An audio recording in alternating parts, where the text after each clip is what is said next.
Hi Barbies, hi Kens, welcome back to another episode of Spliced in Later. It's finally here, the week that I've been alluding to for weeks and weeks and weeks that everybody has been counting down to, that's become a meme in and of itself. The Barbenheimer week, where both Barbie and Oppenheimer are being released simultaneously in theaters.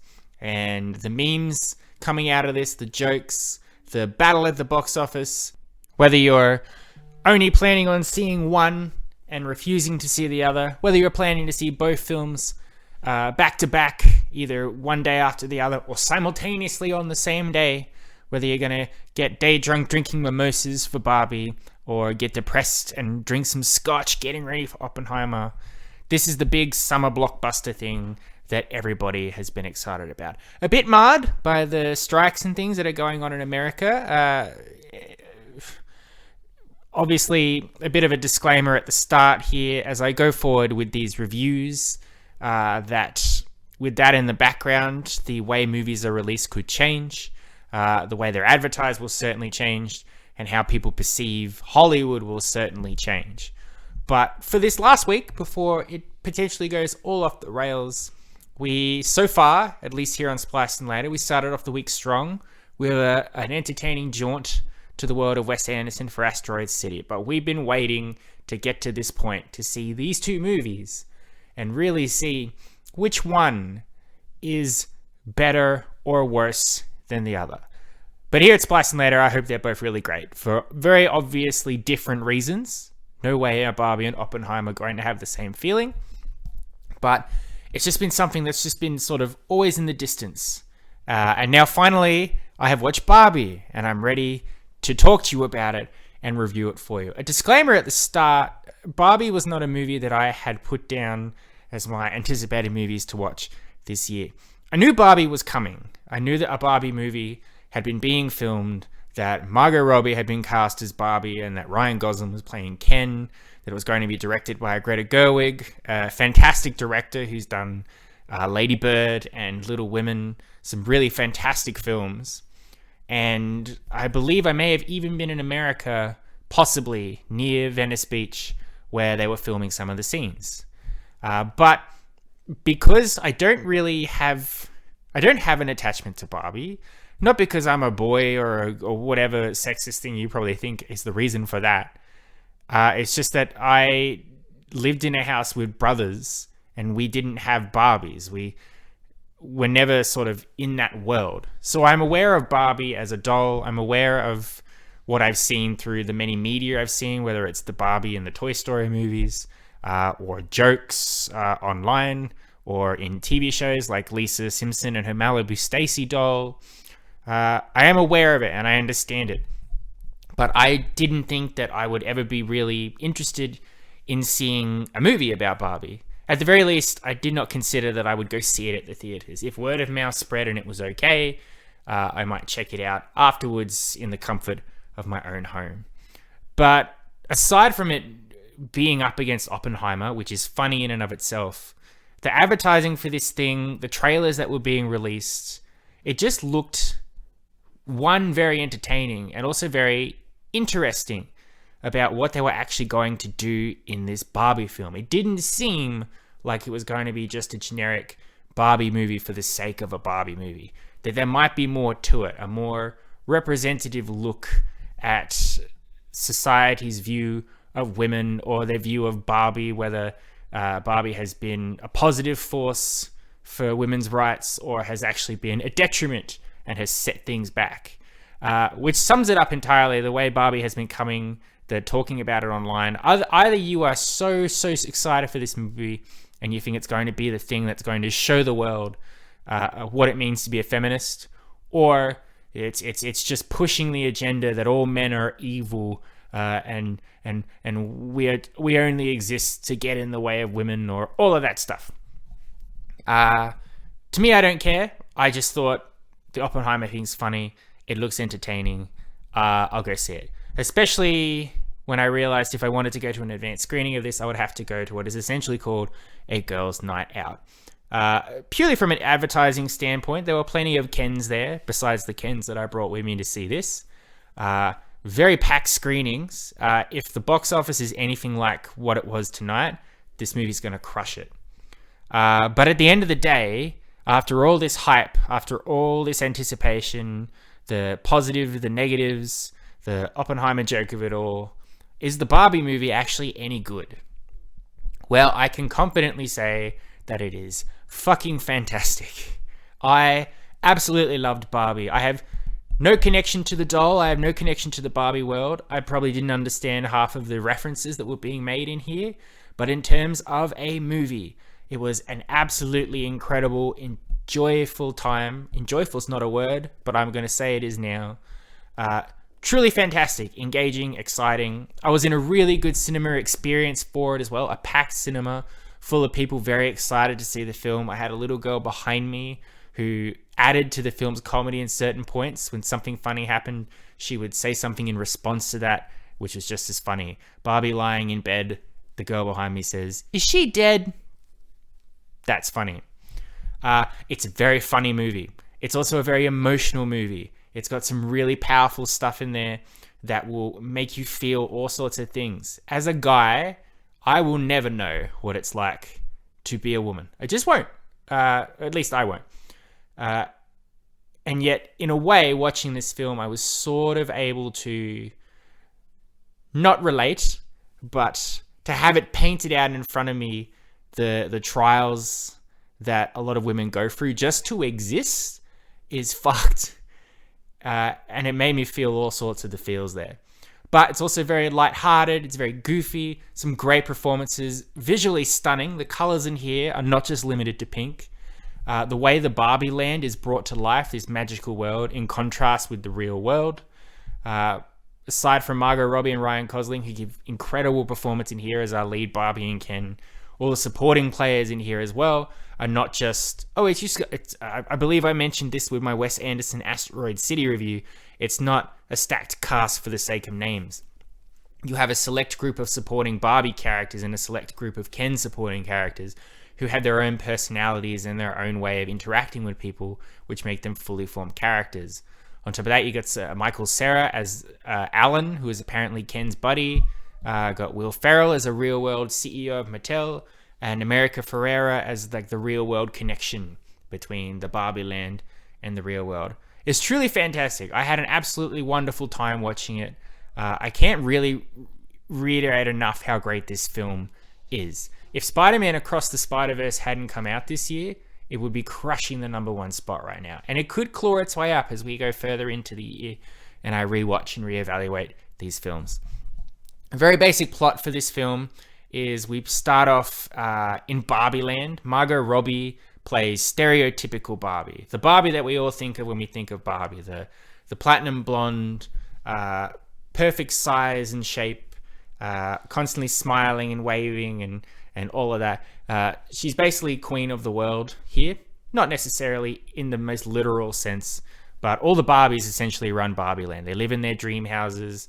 They run Congress. They're doctors. They're veterinarians. They're scientists. They're all the things that you can get from Barbies buying Barbie dolls. The Kens, not so much. The Kens dote on the Barbies. They are very much defined by how Barbies treat them and pay attention to them. Very specifically is Ryan Gosling's Ken, who absolutely is head over heels in love, adores Margot Robbie's Barbie, and is desperate to try and cement that relationship to be equal in her eyes. She, of course, cannot return that because that's just not how the society works. But then one day, she suddenly starts having strange thoughts. She starts thinking about death, of all things. And her perfect world sort of starts to crumble around her. She can't walk on her tippy toes. She has flat feet, which is terrible. Her skin isn't perfect. She gets bad breath, all sorts of stuff like that. And it turns out that in this Barbie land, they have real world versions of themselves who are being played with. And the person playing with this Barbie doll is having these terrible thoughts. It's transferring over into our Margot Robbie Barbie. So the only way to fix it is to go into the real world and find this real life person and fix that, to make them feel better, so everybody can go back to feeling perfect and happy. So Barbie goes off on her quest to the real world, joined begrudgingly by Ryan Gosling's Ken. For a big chunk of the movie, you have the fish out of water situation when Barbie and Ken are in the real world, and they realize just how different it is from Barbie Land. The way Barbie is immediately judged by her looks and demeaned and all the terrible shit that happens. Whereas Ken realizes, oh, in this world, there are more men in power than female. It's an opposite sort of situation for what's going on in Barbie Land. Shenanigans ensue, but eventually everything all comes to a head in Barbie Land, where it's just absolute chaos from a bunch of differing storylines that I can't get into, because as with a lot of films I'm realizing at the moment, it's better to have that unfold in front of you and realize what direction each stories are going, what decisions each characters are making that influence the story. I will say it's not a typical fish out of water movie. If you've seen the trailers, you might think, oh yeah, Barbie goes into the real world and the rest of the movie takes up that. But in actuality, the real world is a small part of the story. A lot of it actually takes place back in Barbie Land with all the different Barbies and the different Kens, and how the real world has affected their life and the way they're behaving, which I found that really refreshing, that it wasn't just the same thing we've seen over and over again. The performances in here are incredible. Margot Robbie as Barbie absolutely kills it. I think what really makes this movie is that there is 110% commitment from everybody involved in this movie. Margot Robbie sells it to you that she is Barbie. Her mannerisms, the way she perceives the world, how she reacts to things, her constant happy demeanor, but then suddenly her very depressed realization of what it's like to not be perfect and happy all the time, is a wonder to watch. And she takes you on an emotional roller coaster as she sort of goes through these changing feelings that she has, experiencing the real world, understanding the effect that Barbie has on people. In her mind, in Barbie Land, Barbies single-handedly saved the world. They inspired women everywhere that they could be anything and do everything, so everything is fine. And then when she gets in the real world and realizes that not only is that not the case, that the world is not run by women, but that somehow the Barbie doll, in some cases, has actually been detrimental to the progression of women, has set an unrealistic standard or representation of what women should be, and all of that stuff, which are very real arguments about the Barbie doll. What I think was great about the movie too was the self-awareness of the situation. For a movie that's made by Mattel, of course it's going to lean towards Barbie as a positive force, but it doesn't shy away from going, there are positives for Barbie, there are also negatives too. It's not just, this is a good doll that everybody remembers and loves. Not everybody had a good experience with it. Not always was it 100% successful to making people feel good and perfect and happy all the time. So Margot Robbie's Barbie, going through all that, irrevocably changes her, and that's really interesting to watch. Ryan Gosling as Ken is incredible. From the moment that picture came online showing him with his blonde hair, just looking all six-pack suave, you knew he was going to be really good in it. But I cannot sell it to you enough just how fantastic he is selling this Ken that's utterly devoted and head over heels for this Barbie, but is constantly downtrodden and neglected by her, and then to go through the realization of what it's like to be a man in the real world and how that affects him in the rest of the movie is a wonder to watch. To be honest, Ken's role in this movie is not really what I expected it to be. I did expect it to just be one sort of way, and it turns out to be completely different. And Ken, as a character by the end of the movie, and how he's manipulating the story, is more relevant and forceful to how the story ends than I realized. And every second of it, Ryan Gosling's performance is fantastic. His comedic timing is so good. He's so funny. And then when he needs to, he can flip it, and suddenly you are so emotional for him as he's going through his own sort of existential crisis. He also sings a couple songs in here, and there's one song at the end called Just Ken. I'm very upset that at this very moment it's not on Spotify, because I want to listen to that on repeat. It's so good. Some other standout performances in here. Let's see. Will Ferrell is the CEO. Will Ferrell was funnier than I've seen him be in quite some time.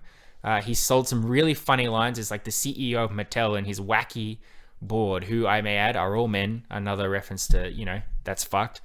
But they're goofy. They're not like evil CEOs that are just out to make money off Barbie. They have this weird relationship with Barbie Land and the Barbie doll and how it's affected their company. And they're also running around like cartoon characters. It's really, really great.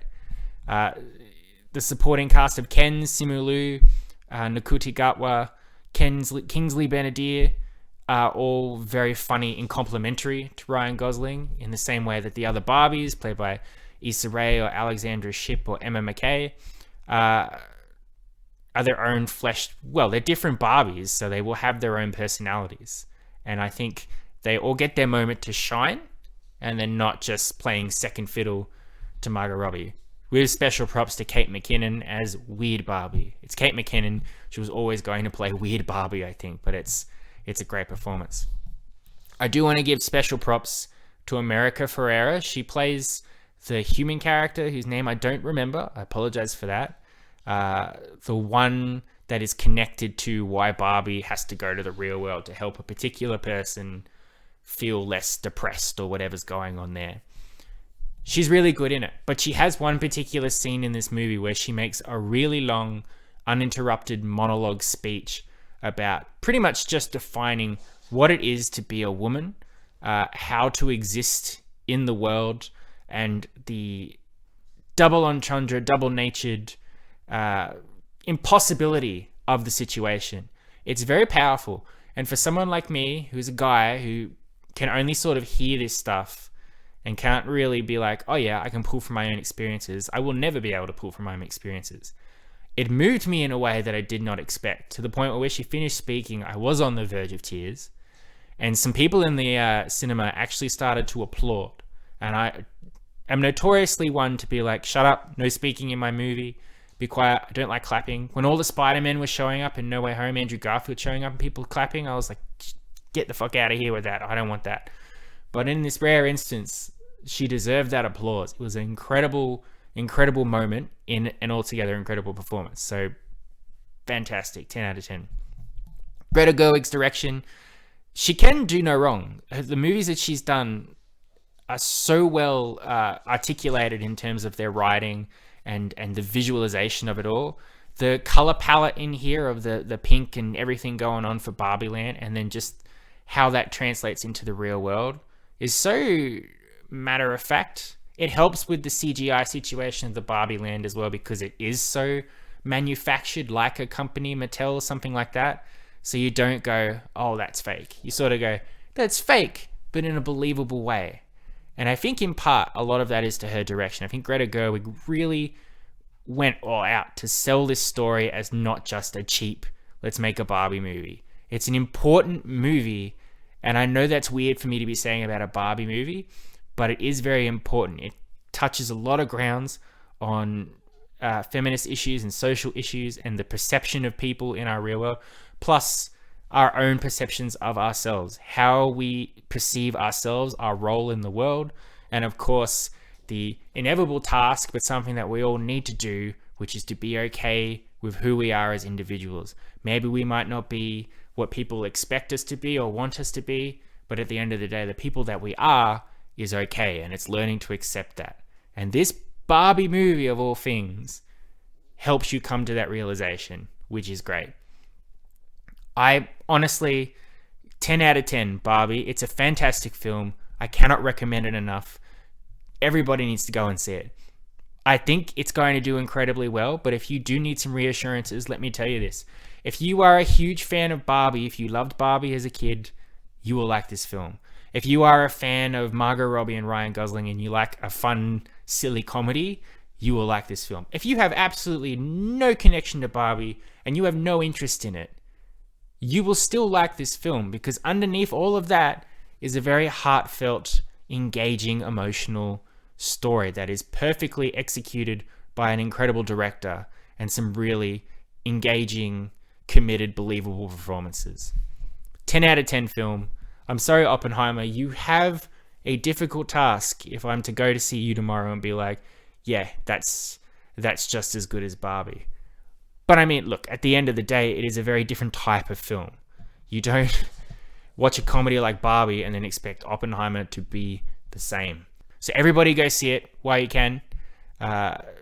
It's a great time for everybody, kids as well. There's some adult humor in here, but I feel like it's going to go over the kids' heads, but just a heads up about that one. The Barbie Girl song at the end, sung by Aqua, has bitch said quite a lot in it, in an okay way. But yeah, just be a heads up for that. Oh, and final thing, because I really forgot to highlight him, Michael Cera as Alan, Ken's buddy. He's very classic Michael Cera in here, which is very charming and funny and silly and sweet. So if you're a big Michael Cera fan, you're going to get what you want out of this too. There you are. Thank you very much for listening. I hope you've enjoyed. I'm really glad that I decided to go see this film. I'm really glad that I decided to go see this at a special Barbie screening with the right group of people to see this. And I'm really glad that it was as good as I wanted it to be, as I hoped it would be, and as I expected it to be. Truly fantastic stuff, and I've enjoyed talking to you all about it. I'll be back tomorrow for potentially a very different type of review with Oppenheimer, but hopefully just as positive. So be sure to tune in for that. But until then, thank you very much for listening. I love and appreciate you as always. You've been spliced in later. Adios, muchachos. I'll catch you next time.